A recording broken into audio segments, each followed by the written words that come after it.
Hello guys, good day everyone. My name is my panda Peter and welcome back to my YouTube channel.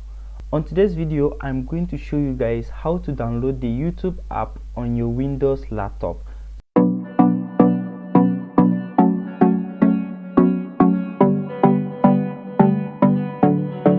So guys, first of all, let's head to our browser and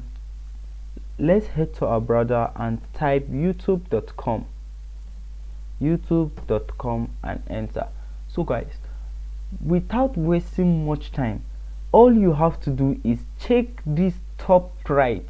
At the top right of your browser, you are going to see this install YouTube.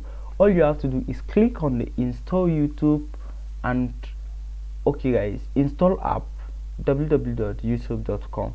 so you just tap on this install. After tapping on this install, you are going to get another pop-up from your browser. So guys, let's check if we have our YouTube installed. So guys, as you all see, I just installed YouTube on my laptop. Guys, this is very simple and easy. Don't forget to like this video and also subscribe to my YouTube channel so that you are going to get lots of content like this. Thank you guys. Goodbye.